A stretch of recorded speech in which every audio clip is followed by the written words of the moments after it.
أهل قرية كلما أدخلوا الدلو في البئر أتى الحبل بلا دلو.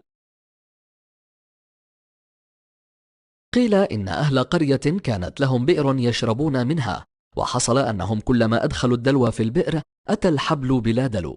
وتكررت هذه الحادثة حتى كانت مصدر إزعاج لعدم معرفة السبب، حتى قالوا أنها بئر مسكونة من الجن. وقالوا فيما بينهم: نريد أحدا من أهل القرية يدخل هذه البئر ويأتينا بالخبر. فتبرع أحدهم لتلك المهمة، ولكن هذا الرجل اشترط أن يأتي أخوه ويمسك معهم الحبل الذي سوف يربط فيه.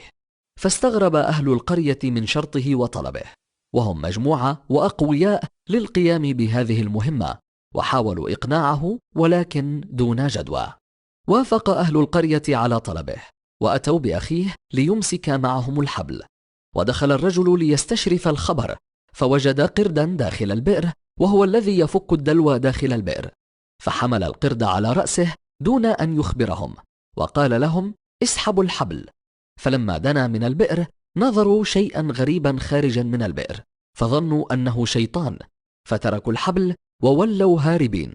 ولم يبق أحد يمسك بالحبل إلا أخوه، فظل ماسكا بالحبل خوفا على أخيه. خرج أخوه من البئر، وحينها عرف الجميع أن الله قد جعل أخاه سببا في نجاته، ولولا ذلك لتركوه يسقط ليلقى حتفه داخل البئر. يقول الله سبحانه وتعالى: سنشد عضدك بأخيك.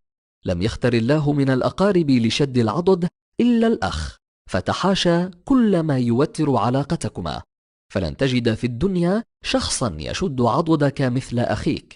تمسكوا بإخوانكم وأخواتكم، اهتموا بهم، فلا يوجد أجمل من الإخوة والأخوات بعد الوالدين. ولا يغرنك كثرة من حولك، ففي وقت الشدة لن تجد إلا إخوانك.